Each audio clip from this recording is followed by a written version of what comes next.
करती हूँ, अभिनंदन करती हूँ बाबू।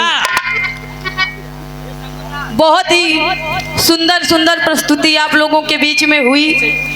ज्यादा समय को ना लेते हुए, क्योंकि बीच में यहाँ पे तमाम कलाकार उपस्थित हुए हैं और सबकी अपनी एक से एक बढ़कर प्रस्तुति हुई। आज माता जी की पूजनी माता जी की तेरहवीं में त्रयोदशी संस्कार में आप सभी का दर्शन हुआ। ये हमारा सौभाग्य है, ये हमारा सौभाग्य है बाबू कि आप लोगों का दर्शन हुआ। और जहाँ तक बिरहा विधा है, देश में विदेश में जाने जाने वाली बिरहा जगत की बड़ी ही बहुत सुंदर गायिका, इलाहाबाद की शेरनी बिरहा जगत की आप परम आदरणीय बड़ी दीदी जी सोना सुहानी जी, आपको कोट कोट नमन करती हूँ मैं।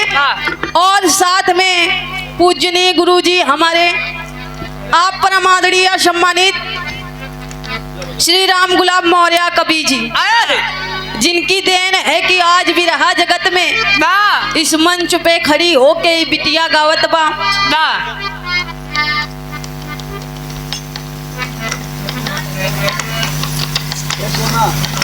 आपकी देन है। बहुत ही सुंदर पुरस्कार, पंखुड़ियों में गूथा हुआ पुष्पहार और बहुत सी माया का पुरस्कार आप परम आदरणीय सम्मानित बिरहा जगत की सुंदर गायिका सोना सुहानी दी की सासू माँ जी की तरफ से कोट कोट नमन है, आशीर्वाद की कामना है।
चल रही काल की सुइया, अरे बच्चा एक दिन न पाओगे,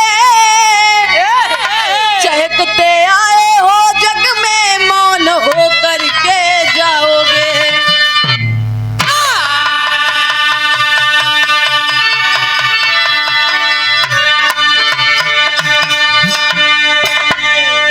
गौर करेंगे बाबूजी, चहकती जो चिड़ैया है गर्मी जाड़ा या पानी में साथ को छोड़ जाएगी बुढ़ापे और जवानी में। ये जो पिंजड़ा में पंछी है, ये माया रूपी शरीर है, जो हमारी माया रूपी ये जो संसार है, उस संसार में जो हमारी माया रूपी शरीर है बाबू, इस पिंजड़ा में जो पंछी है, चाहे बुढ़ापा में, चाहे जवानी में, चाहे लड़कैया में, कब इस शरीर के छोड़ के पंछी उड़ जाएगा, इस पिंजरा से कब पंछी उड़ जाएगा कोई को मालूम नहीं है। केहू को मालूम नहीं बा कब ये जीवन हमारा खत्म हो जाएगा। चाहे जाड़ा हो, चाहे गर्मी हो, और चाहे बरसात हो, जाना सबको है। समय एक है, एक ही सप्ताह में सबको जाना है और एक ही सप्ताह में सबको आना है बाबा। बड़ी ही मार्मिक बात है। 24 घंटा में सबको जाना है और वही 24 घंटा में सबको आना है।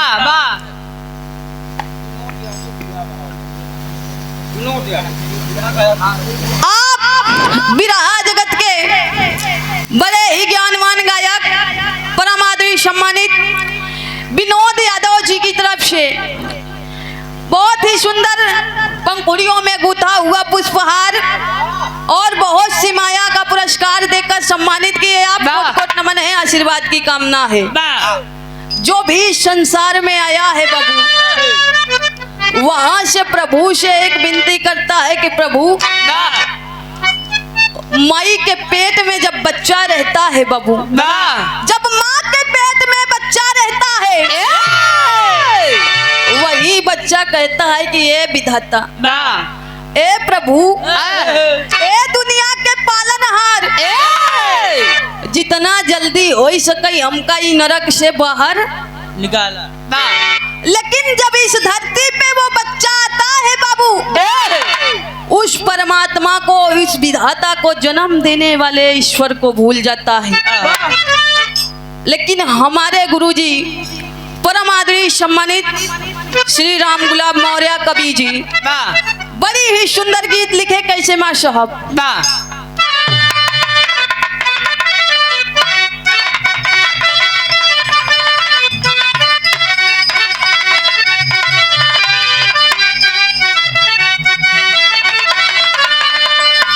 जही दिन दुआरे आई सज के, जब बरातिया हो संगतिया, भोरबे होई विदैया ना।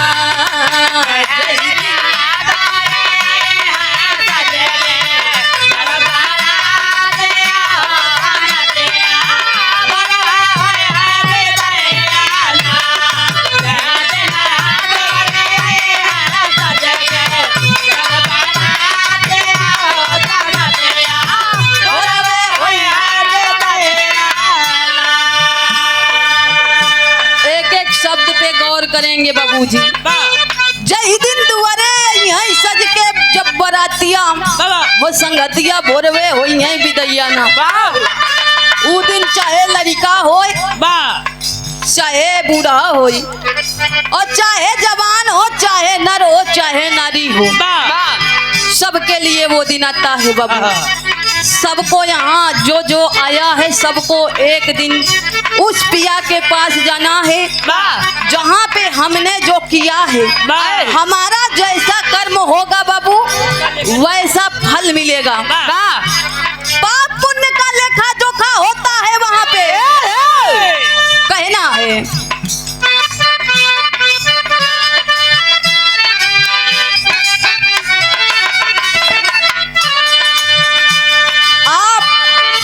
बिरहा जगत के बड़े ही सुंदर गायक कलाकार बड़े भैया जी, परम आदरणीय सम्मानित त्रिभुवन नाथ यादव जी, आपकी तरफ से बहुत सी माया का पुरस्कार आया है। भैया ये पुरस्कार नहीं बल्कि हम बिटिया के लिए आपका आशीर्वाद है। कल आपसे कार्यक्रम भी है। माता रानी कराएं हमेशा आपका साथ, आपका आशीर्वाद मिलता रहे, कहना है माँ साहब अंतरे में।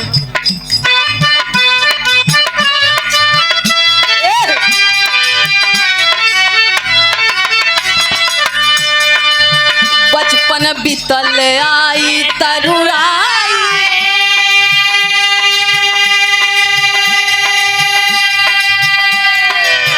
बचपन बीतल आई तरुराई, मदमाती मन मदन सताई, ओ मदमाती मन मदन सताई,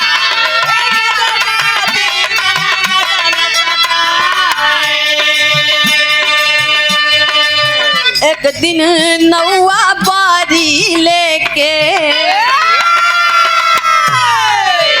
एक दिन नौआ बारी लेके, आई पातिया हो संगतिया, भोरवे होई विदैया ना।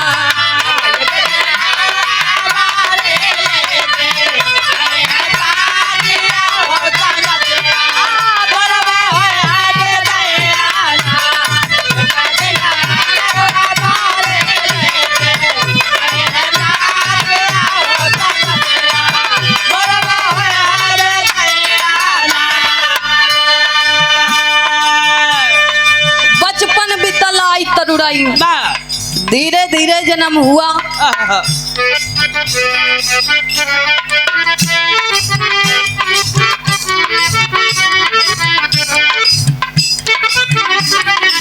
आप विरहा जगत की बड़ी ही होनहार गायिका, हमारे इलाहाबाद की विरहा जगत की शेरनी बड़ी दीदी आप सोना सुहानी जी, आपकी तरफ से सुंदर पंखुड़ियों में गुथा हुआ पुष्पहार और बहुत सी माया का पुरस्कार देकर सम्मानित की हैं।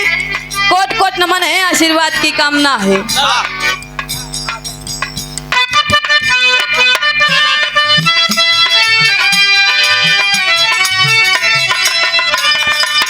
बालम लई बारात जब आई है,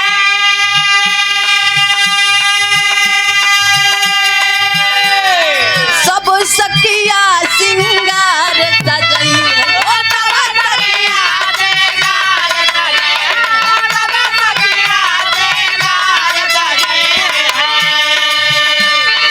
वही दिन निरखई रची रची तो हरी, वही दिन निरखई रची रची तो हरी, सब चुरातिया हो संगतिया करबे होई नहीं बिदैया।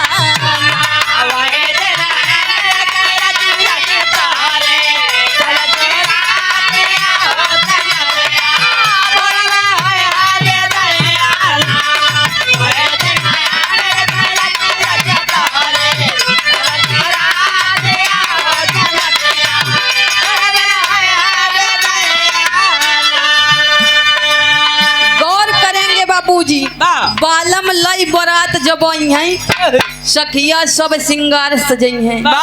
जब वही हमारे चला चली के बेला होती है, अंतिम समय आता है, जब वो पिंजरा पंछी से उड़ जाता है बाबू, तब वो पूरा गांव टोला मोहल्ला समाज के लोग जुटते हैं, तमाम रिश्तेदार जुटते हैं, तमाम प्रकार से बढ़िया से चुनरी, नई साड़ी, इत्र गुलाल, तमाम प्रकार से सजावट करते हैं बाबू। और जब हमारी विदाई होने लगती है, वहीं सब मिलकर रोते हैं, लेकिन अंत समय में साथ कोई नहीं जाता है। कहना है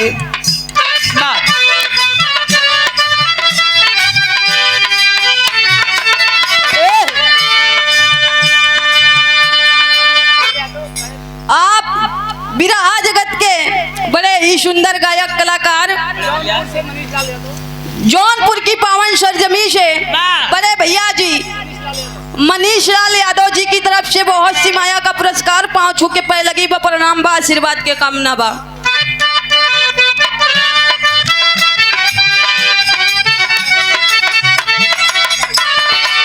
हरे हरे बसवन कई डोरे,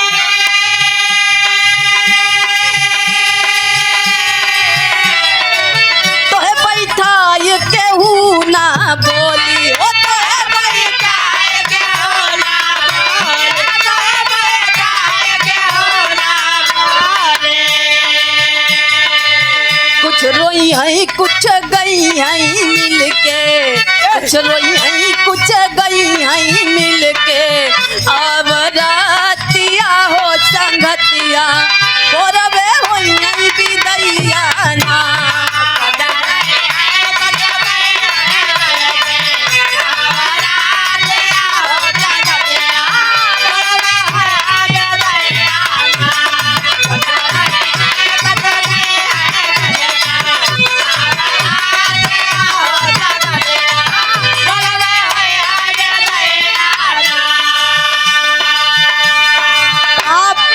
विरहा जगत की उदयमान गायिका, बहुत ही सुंदर गायिका सोना सुहानी जी की शिष्या दिव्या सुहानी जी की तरफ से 51 रुपए का पुरस्कार। माई भगवती करें आपके गायकी में और चार चांद लगे। कहना है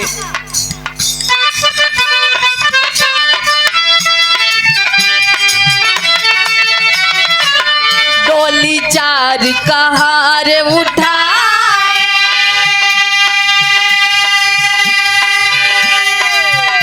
लइके तो है बलम घर आए, ओ लइके तो है बलम घर आए, लइके तो है बलम घर आए।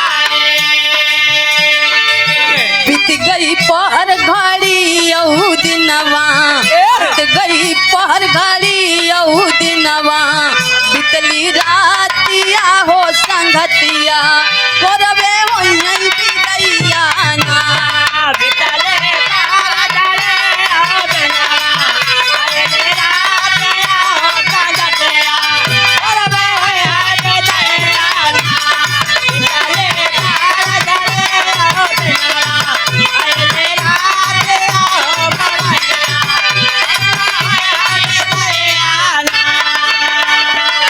गौर करेंगे बाबूजी। आप परमादरी सम्मानित भोलेनाथ जी कैलाश पर्वत वाले, आपकी तरफ से 51 रुपए का पावन पुरस्कार, पाँव छू के प्रणाम बा, आशीर्वाद के कामना बा। हरे हरे बसवन कई डोली, तो हे बैठाई केहू न बोली, कुछ रोई हैं कुछ गई हैं संग में, और अतिया हो संगतिया भोरवे हुई हैं बिदैया ना। हमारे पीछे रोने वाले तमाम होंगे बाबू, उस डोली पे हमें बिठाएंगे, बढ़िया से सजा के उस डोली पे बिठा दिए, साथ में जाने वाला कोई नहीं है, सब रो रहे हैं पीट रहे हैं। ये रिश्ता ये नाता सब मतलब का होता है, ये माया की नगरी है बाबू। डोली चार कहार उठाए, तो है उठाई पिया घर लाए। बाबूजी अंत समय में डोली चार लोग मिलकर उठाते हैं, वही हरे हरे बांस की डोली चार कहार मिलकर उठाते हैं। जो उस डोली पे बैठा हुआ है लेटा हुआ है, उसे भी मिट्टी में मिलना है बाबू। गौर करेंगे, ध्यान देने वाली बात है, उसे भी एक दिन मिट्टी में मिलना है, वो मिट्टी का पुतला है।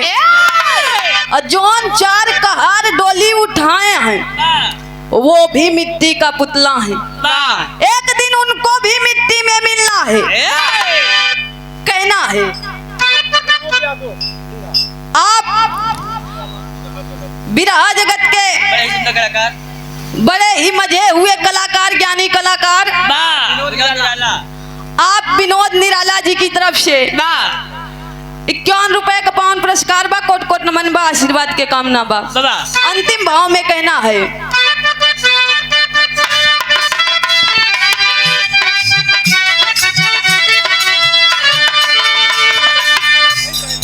आप मनोज तूफानी जी की बिटिया, बड़ी बेटी प्रिया तूफानी, जागरण की बहुत ही सुंदर गायिका, आपकी तरफ से 51 रुपए का पावन पुरस्कार बा, कोट कोट नमन बा, आशीर्वाद के कामना। खुली है गांठ और खुली है लारी,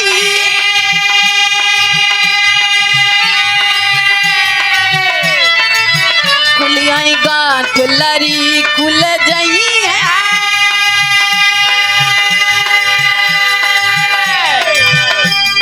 बालम जब घूंघटा हो उठई है,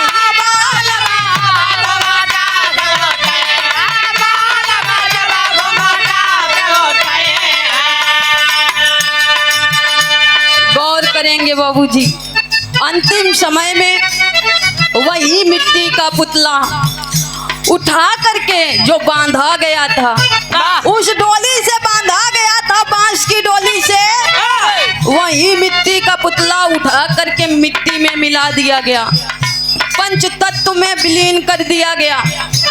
अंत समय में निष्कर्ष यही निकला, मुट्ठी बांधे आए हैं और हाथ पसारे जाएंगे, क्या लेके आए हैं क्या लेके जाएंगे। कोई संसार में कुछ लेके नहीं आया है बाबू, सब अपने हाथ से किस्मत बनाते हैं, जैसा हम कर्म करेंगे वैसा फल मिलेगा। कोई कुछ लेके नहीं आता है, कोई कुछ लेके नहीं जाता है, कहना है गांठ लरी कुल जाई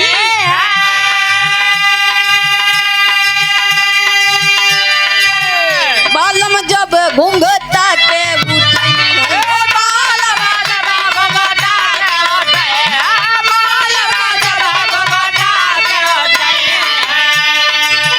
वही राम गुलाब जी तो से वही राम गुलाब जी के संग खुल के बातिया हो संगतिया और वे वही भी दैया ना